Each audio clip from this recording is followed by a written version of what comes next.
Once there was a sister, like a glimmer of dawn in a girl's tragic fate. The girl was willing to sacrifice everything for her sister until the last moment of life. Imprisoned in the dungeon, Sienna looked at her sister's smug smile and realized, in horror, that the person who had always cared for her actually hated her to the core. All along, Lorena had wanted to take her life because Sienna had no magical power. Sienna, the vile, useless adopted child, had always been coldly treated and discriminated against by her family. Her adoptive father, the Duke, constantly criticized her as worthless, and her brothers wanted her gone. Everyone despised her. Lorena, Sienna's older sister, was a genius, loved by all. She was the only one who had ever shown Sienna any care, but innocent Sienna had no idea that it was all an act. Lorena had been using her as a scapegoat, blaming her for every sin she committed. Now, after being imprisoned by the Duke for 4 years, Sienna saw through Lorena's cruel nature. Desperate, Sienna pulled out a bottle of poison she had hidden and drank it all, hoping to end her suffering. But Lorena couldn't let her die so easily. Sienna had to endure all the torture. Separated and locked away, Sienna silently closed her eyes in pain, ready for her life, unloved by anyone, to finally come to an end by her own hand. But fate had other plans. When she opened her eyes, Sienna found herself back in time, before it all began. She was once again at Kendall Orphanage, where it all started. Today was the day the Duke of Natur would come to choose a child. All the orphans gathered, knowing that only those with magical potential would be selected by the nobility. Sienna and Lorena were not biological sisters. Both were adopted by the powerful Natur family. Even though Sienna had been brought into a noble household, she showed no magical talent, standing in stark contrast to Lorena, the girl genius admired by everyone. Sienna had always been a burden, despised by everyone. But this time, with memories of her tragic past life, Sienna was determined not to make the same mistake again. In her previous life, she had accidentally fallen in front of the Duke and caught his attention, something she intended to avoid at all costs this time. She would move carefully and avoid him. The Duke of Natur arrived. His black hair, red eyes, and cold expression sent a shiver down Sienna's spine. The children lined up, nervously awaiting their fate, praying for luck. Sienna was tense, silently begging for the Duke to pass her by. This time she was determined to stay unnoticed. But the Duke's footsteps grew closer, and to Sienna's horror, they stopped right in front of her. Her heart raced, trying to escape her chest. It couldn't be happening again. Yet, the Duke bent down, speaking to the astonished Sienna in a gentle voice. "Do you want to come with me to Natur Palace?" The most powerful duke in the empire, kneeling before an orphan, wanted to take her home once more. But this time, Sienna didn't want to go. She remembered all too well the pain of her previous life. After becoming an adopted child, Sienna was betrayed by her seemingly kind sister and ultimately abandoned by the Duke and his brothers. Her life ended in cold suicide. Now, in this new life, Sienna is determined not to repeat that tragedy. Duke Nature remained kneeling, waiting for her answer. A reminder from someone nearby brought Sienna back to her senses. She politely performed the appropriate gestures, though the Duke's unusual actions were beyond her expectations. Something felt different, but she still didn't want to return to that nightmarish place. Just as she considered refusing, a wave of dizziness overwhelmed her and she collapsed to the ground. The Duke looked panicked, reaching out to help her, but Sienna instinctively turned her head away before fainting. In her hazy state, she caught a glimpse of the Duke's concerned expression. "Is he worried about me?" she wondered. "How is that possible? Why would he care about me?" The war between the Empire and the monsters had never ceased, and in such a state of perpetual combat readiness, magicians had become invaluable. Nobles would adopt gifted children and even arrange marriages with them to strengthen the bloodlines of powerful magic wielders. Duke Nacht, as the adoptive father of both Sienna and Lorena, was a noble among nobles, commanding an army of magicians. Sienna remembered the first time she met her sister Lorena. At that time, Sienna had been shy and frightened, but Lorena was lively and open. Without hesitation, Lorena took Sienna's hand and said warmly, "From now on, please call me sister. I've always wanted a younger sister." Her radiant smile had drawn Sienna in, making her feel comforted. From that moment, the two had seemed inseparable. Lorena would visit Sienna every day, and they grew close like true sisters. Lorena had even invited Sienna to her home as a guest. Unlike Sienna, who was an orphan, Lorena had parents, and they welcomed Sienna with warmth and enthusiasm. The harmonious family atmosphere made Sienna feel a strange sense of comfort she had never known before. One night, Lorena brought a magic book to Sienna, excitedly asking her to try the spells with her. The eerie aura from the book made Sienna instinctively hesitate, but seeing the hopeful look on her sister's face, she couldn't refuse. Lorena explained that she wanted to share some of her magic power with Sienna, which startled her. "I have almost no magic power," Sienna admitted, turning pale. The Duke had adopted her under the assumption that she possessed magical abilities. What would happen now that the truth was out? Lorena reassured her with a smile. "I have plenty of magic power. I can share some with you." But Sienna resisted. "Wouldn't that be deceiving the Duke? I can't do that. Do you want me to go back to the orphanage?" "I don't want that either," Lorena replied. "I want us to stay sisters forever." Her words softened Sienna's resolve. She didn't want to lose the only family she had ever known, the only person who had treated her kindly.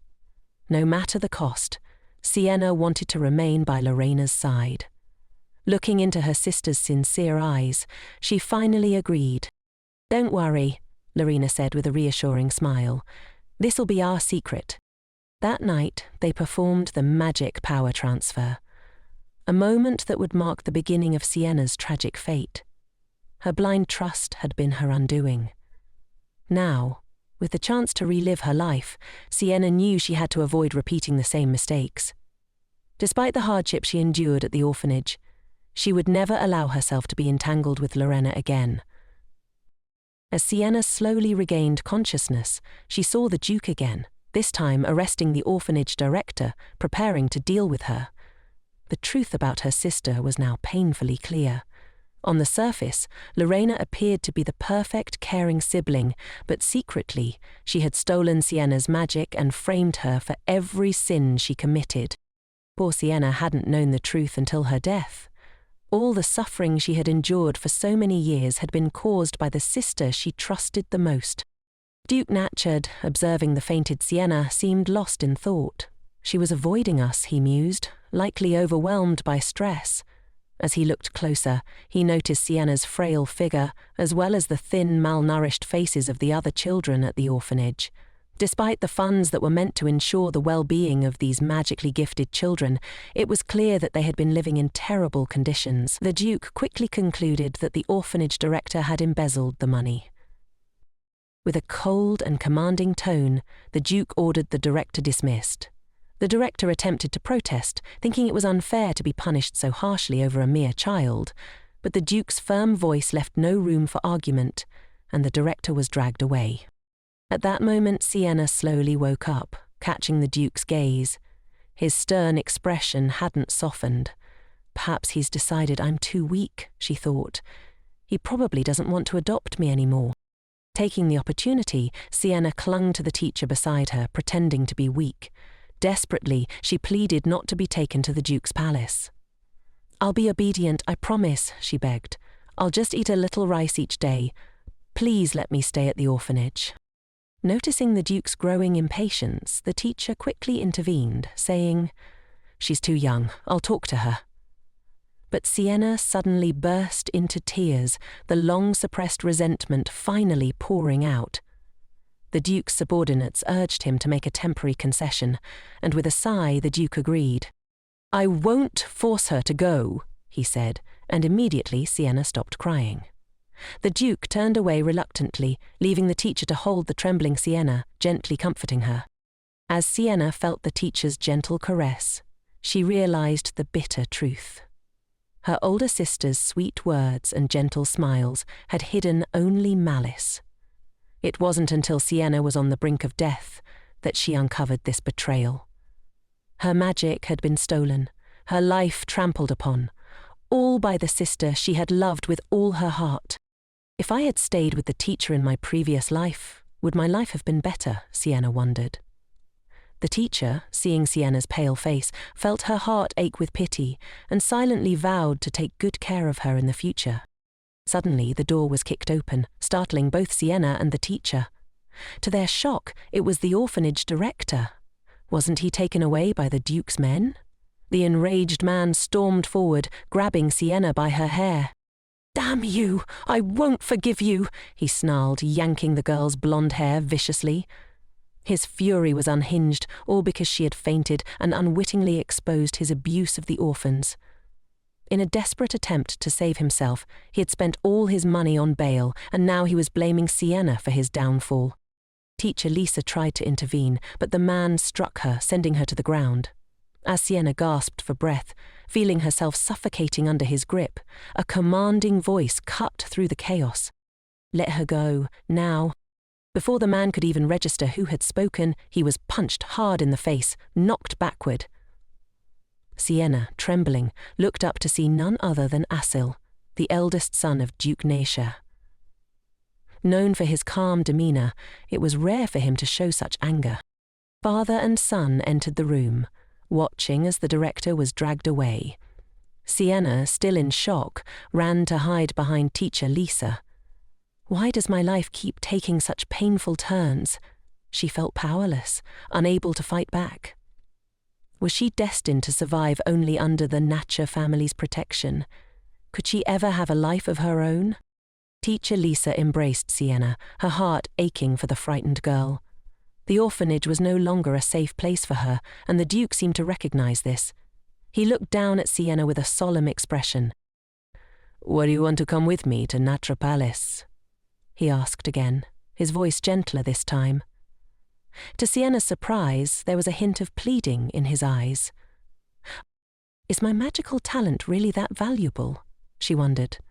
Why does he insist on adopting me, even after I've refused so many times? In her past life, Sienna had lived with the weight of guilt, believing she had stolen her sister Lorena's magic. That guilt had driven her to do everything Lorena asked, from imitating her handwriting to enduring pain just to please her.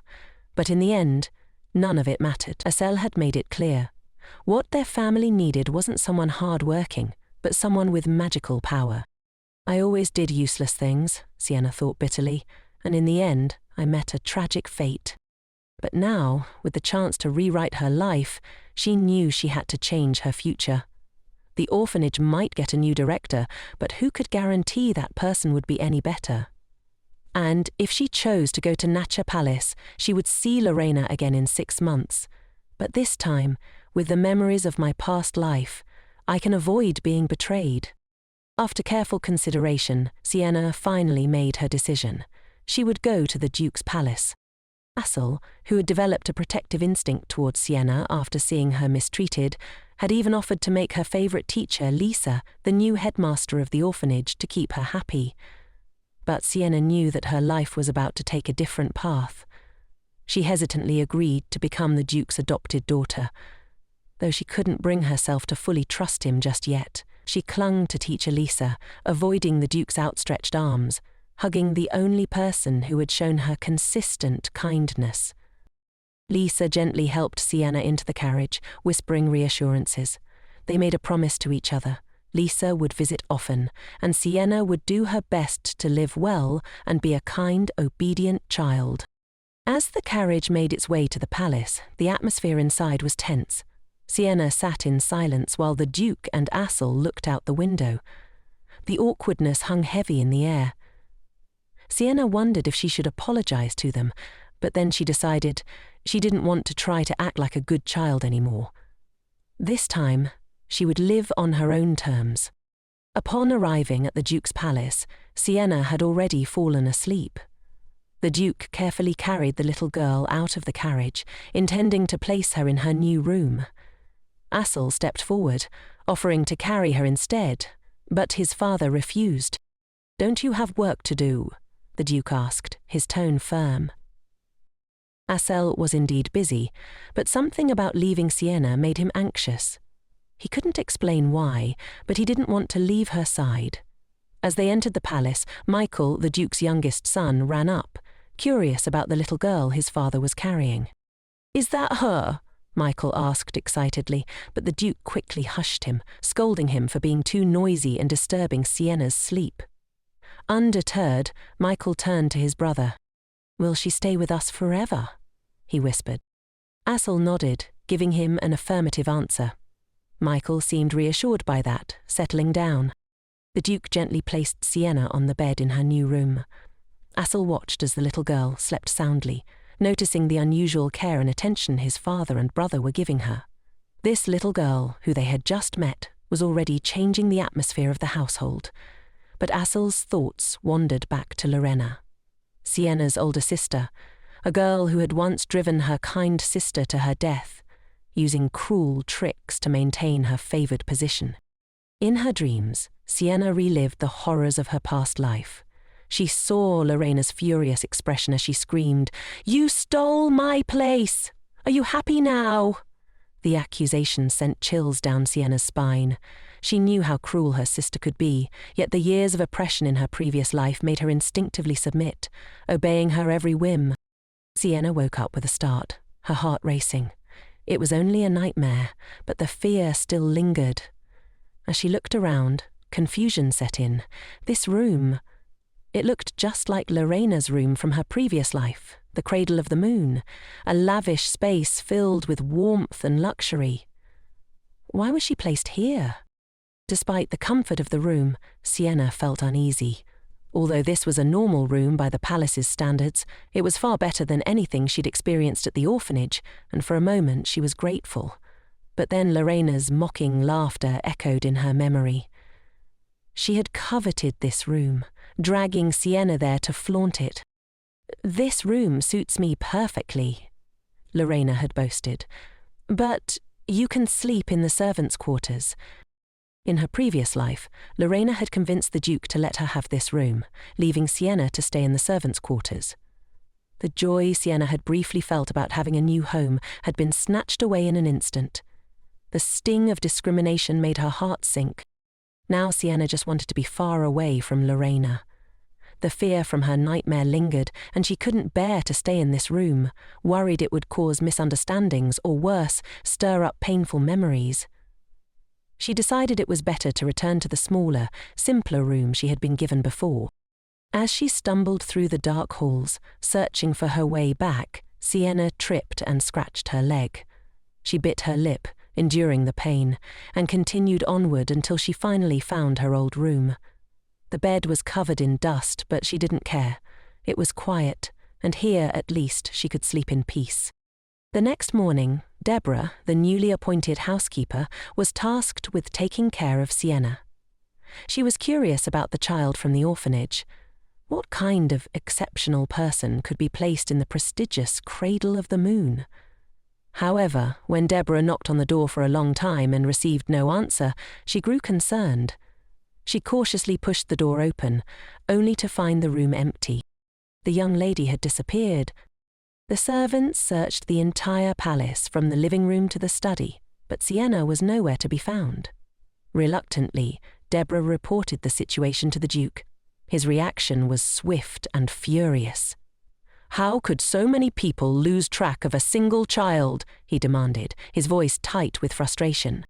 It became clear to Deborah that Sienna held a special place in the Duke's heart. She watched as he put aside his work and went to search for her personally. Meanwhile, Sienna had spent the night in the small, dusty room she had once slept in, her mind haunted by memories of her past life. Despite the warmth and comfort of the luxurious room in the Cradle of the Moon, she had fled. She couldn't bear to be associated with her sister, Lorena, who had claimed that space with her manipulative charm. Sienna wanted nothing to do with her anymore. Deborah had discovered Sienna missing early in the morning, and immediately informed the Duke. Hearing the news, the Duke hurried to find her, leading the search himself. The servants were astonished. Why was the Duke so personally invested in finding an orphan? Could there be more to her than they knew? As the search continued, the Duke had a sudden realization. It was a gut feeling, the same one he'd had the day he first met Sienna at the orphanage. Though he had never known this girl before, something about her felt profoundly familiar, as if she were his own. Following his instinct, he approached a quiet, less used part of the palace and stopped in front of a closed door.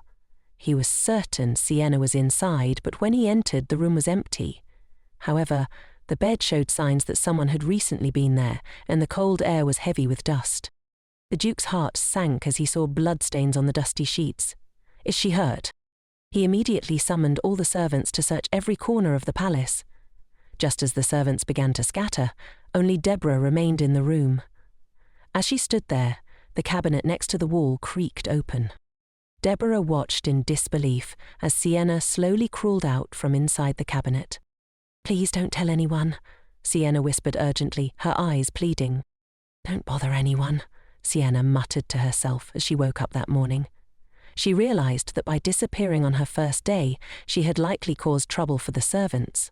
If the Duke were to punish them, she feared they would all hate her in the future. Just as she was about to return to the cradle of the moon, she heard commotion outside. Panicking, she quickly hid in the closet. Later, Sienna spoke softly to Deborah. "When you take me out, just say you found me. That way the Duke won't punish the others, right?" Deborah was taken aback. "Miss, you want to help me?" she asked, surprised by Sienna's thoughtfulness, especially given how young she was. Deborah gently carried Sienna to the Duke. When the Duke saw that Sienna was safe, he let out a sigh of relief. He reached out to carry her, wanting to treat her wound. He only wanted to embrace his little girl, but Sienna flinched away from him. In her previous life, she had been slandered by her cruel older sister, and the Duke had been complicit in her downfall. That memory made her wary, even now. Seeing Sienna's resistance, the Duke withdrew his hand, his expression tense. The doctor was called in to bandage her wound and, to comfort her, offered her candy. In her past life, Sienna remembered, she only ever received medicine or care when her sister, Lorena, allowed it. The sudden attention and concern from everyone now felt strange, as if she were living in a different world. The Duke asked her, "Why did you sleep in the smaller room?" "The other room was so beautiful," Sienna explained quietly. "I didn't think it was meant for me." The Duke fell silent after hearing her response, but the servants standing nearby exchanged glances of pity. Sienna was so young, yet already so wounded by life. She looked at the Duke's expression and noticed it mirrored the same sadness she had seen in his eyes at the orphanage. He seemed to be suppressing a deep pain. Although Sienna didn't know why she had been given such a good room, she didn't want to ask. She had no desire to get too close to them. In her mind, no matter how well they treated her now, once Lorena arrived, the attention and kindness would inevitably shift back to her sister. She bowed her head and said, "I'm sorry, I won't make everyone worry like this in the future." The Duke, however, shook his head gently. "It's not your fault, and there's no need to apologize. You should know that the cradle of the moon is your room." But Sienna was already planning her next move. "When Lorena comes," she thought, "it's better that I give her the room voluntarily. Maybe if I do that, she won't see me as a threat. I'll move into the servants' room next to it. Perhaps then she won't be so hostile toward me." The Duke, watching her silent and withdrawn expression, felt a deep pang of sorrow.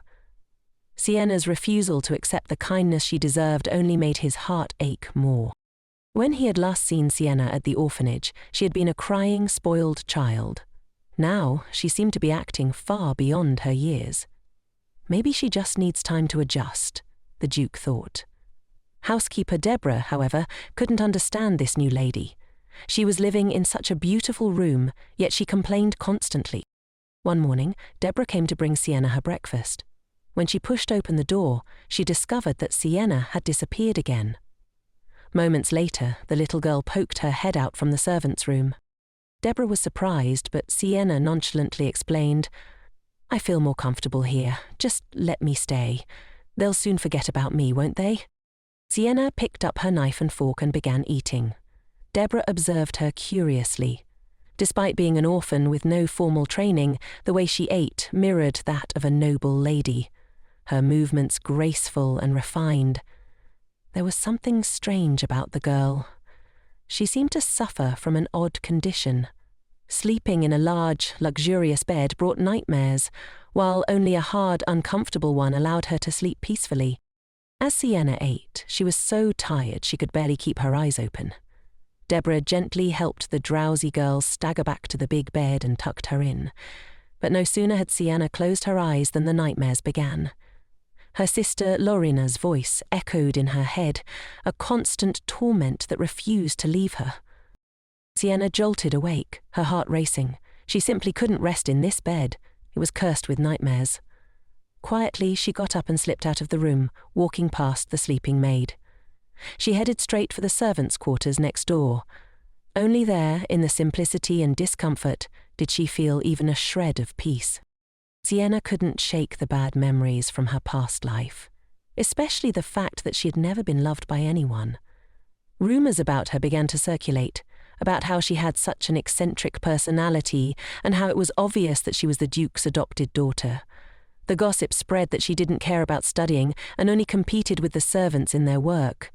Some even wondered if she wanted to be Lady Lena's maid when she became a duchess. Sienna often felt the weight of her sister's false kindness. Lorena acted as if she cared, but in reality, she was always subtly mocking her, making veiled insults while pretending to be concerned. She invited Sienna to join the party but would complain if she left, saying it would make everyone uncomfortable. Then Lorena would manipulate her, constantly drilling into her mind that no one but her sister could ever love her. Sometimes, Sienna longed to escape, to get as far away from Lorena as possible. Half a year from now, when Lena would arrive, Sienna couldn't help but wonder what her sister would think if she saw the cradle of the moon occupied by her. Deborah, watching Sienna curled up in the servants' room, felt helpless. She urged the girl to spend more time in the cradle of the moon, but Sienna didn't understand. The Duke was off handling his duties, Assel was back at military school, and Michael was nowhere to be found. So why did this housekeeper cling to her so persistently? Deborah was increasingly dissatisfied with Sienna's insistence on sleeping in the servants' quarters. She chastised her, saying it was an insult to the Duke's palace. Sienna, however, snapped back. "In my previous life, I spent nearly half my life there. Aren't you insulting me by saying that?" Deborah sighed in frustration. Determined to change Sienna's mindset, Deborah tried to drag her into the sunlight, suggesting they visit the Duke's palace. It was clear that from the moment the Duke met her, he was smitten. Yet despite his affection, Sienna remained unmoved, a fact that puzzled even Deborah. When they arrived at the gallery on the second floor, Deborah eagerly prepared to introduce Sienna to the details of the palace. But just as they were about to enter, they saw Michael, the last person Sienna wanted to run into. She hesitated, unsure of what to do, before instinctively slipping behind Deborah, trying to hide from view. Michael hated shy people, so when he saw Sienna acting this way, he was sure she would leave quickly. He seemed to be holding back, sighing before telling Deborah to go ahead and that she should take Sienna on a tour. "Absolutely not," Deborah replied, but happily agreed, pushing Sienna forward and disappearing just as quickly. Sienna stood there, feeling the weight of Michael's words lingering in her ears. His voice echoed with his usual sharpness. "Why don't you greet me when you see me?" His tone wasn't friendly. He warned her, "Don't dare stay here forever." Sienna was used to these harsh words. Michael, just like in her previous life, constantly mocked her, reminding her that she was only fit for a servant's role. "Isn't it better to just leave?" she thought. She decided to follow his advice. "I think so too," she said frankly. "You can rest assured, how could an orphan like me dream of becoming Nata's child?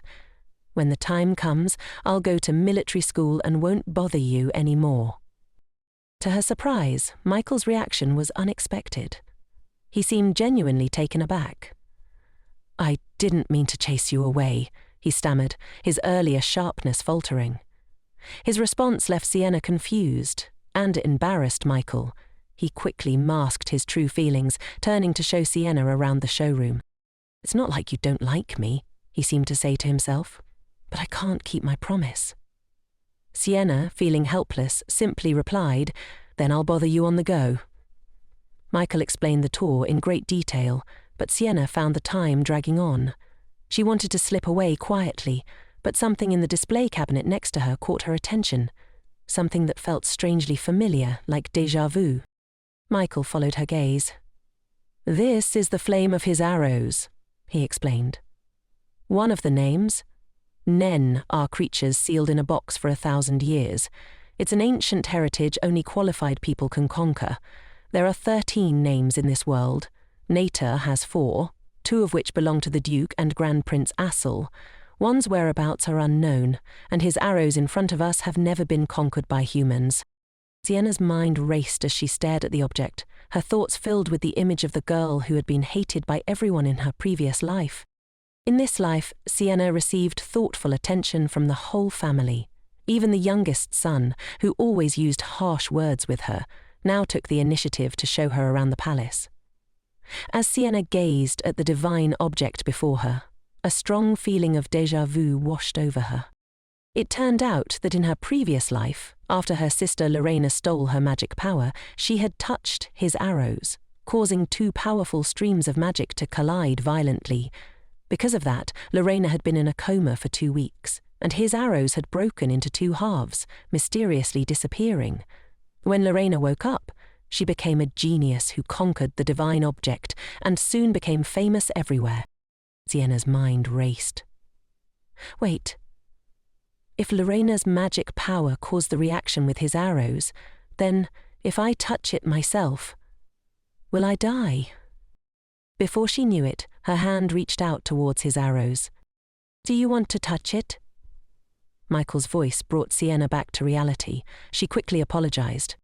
"No problem. Even if you touch it, it's okay. Just stop now. It's not the right time. Think of it as a backup plan," Michael said, continuing to explain. Sienna, however, was so sleepy that she couldn't keep her eyes open. She yawned. Michael, frustrated, snapped. "It seems like you didn't hear a word I said. I'm explaining this in detail and you're yawning." He was angry enough to explode right then and there. Sienna quickly fell silent, not wanting to further upset him. Unexpectedly, housekeeper Deborah arrived with news. "The Duke has won a great victory in the raid on the demonic beasts. We're returning to the palace early today. There will be an official family party this evening, and Grandmaster Asel will attend." Sienna silently groaned. She did not want to attend the party.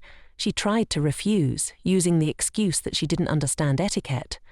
But Deborah was firm. "You must go tonight. They've also said there are good things waiting for you." Sienna felt a heavy gloom in the Duke's residence tonight. In her previous life, when she first arrived here, she had been so scared she couldn't sleep. The large door slowly opened, and she saw 3 people dressed neatly and solemnly. Sienna immediately felt embarrassed. She was still wearing the clothes she brought from the orphanage. Did they do this to spite me? Is it really necessary? Even though they didn't, Sienna knew she didn't truly belong here. Her eyes caught sight of a pomegranate on the dining table. It was the symbol of the Nater family, adorned on their coat of arms. Seeing pomegranates decorating the table was no ordinary thing. It looked like tonight's party wasn't just any gathering. The Duke's palace, in all its luxury and solemnity, was hosting a grand party to welcome the appearance of an ordinary orphan. But Sienna was filled with resistance. In her previous life, she had been harmed and met a miserable end in this very place. Now, facing 3 people who had once been indifferent to her, she couldn't swallow her feelings of discomfort. "Is the food not to your taste?" Grandmaster Assel asked, noticing her gloomy demeanour. Did he notice me again? Sienna felt a pang of guilt, thinking she had offended him. She opened her mouth to apologize, but Assel looked confused. It seemed she had misunderstood his intentions. At that moment, the Duke spoke to comfort her. "You don't need to apologize. If the food doesn't suit your taste, just leave it. No need to worry about it." He immediately signaled for the butler to bring out another dish. Sienna shook her head in refusal, not wanting to trouble anyone. The Duke observed her distant attitude and began to wonder if he had acted too hastily in calling her to this place. "Let's proceed with the ceremony," he said. He ordered the servant to bring out a plate of pomegranates and instructed, "Peel the pomegranate yourself." The blood-red juice covered the Duke's hands as he carefully peeled the fruit and placed it before Sienna. Does this have any special meaning? She wondered. It turns out that this was a custom of the Nater family. When a new member joined the household, the head of the family would personally divide the pomegranates for everyone to share. "This symbolizes that the whole family can enjoy it together," the Duke explained. "The blessings are as numerous as pomegranate seeds." But in Sienna's eyes, it didn't seem like a pomegranate at all. Instead, it looked like a piece of raw meat, bleeding. The ritual felt more like gathering wild animals and dividing their prey, savage and bloody. As everyone around her enjoyed the pomegranates, Sienna hesitantly picked up a seed and put it in her mouth. The moment she did, disturbing, bloody images flooded her mind, making her feel incredibly uneasy. A chill ran down her spine, and goosebumps covered her skin. The Duke, noticing her discomfort, declared, "Sienna is now officially a member of the family." Sienna didn't understand. She was just an orphan. No matter what expectations the Duke had of her, she couldn't respond. Unexpectedly, the Duke noticed something unusual. "These are not words that a child could say," he mused. "Surely someone nearby has instigated her." Deborah, who served Sienna most closely, cried out in defense. "She is so loyal. How could she say such things? Someone must have taken advantage of my absence to speak nonsense." The Duke, however, was unmoved. "Now that the lady has eaten the pomegranate, she is officially a member of the family. Such things won't happen again." He turned to the butler, who nodded in agreement. "We will strictly manage the servants moving forward." At that moment, Deborah suggested finding a tutor for Sienna, and Assel agreed. Studying cannot be postponed. Michael, ever eager to help, offered, "Sienna can study with me." Sienna remained silent, unsure of what to say or how to feel.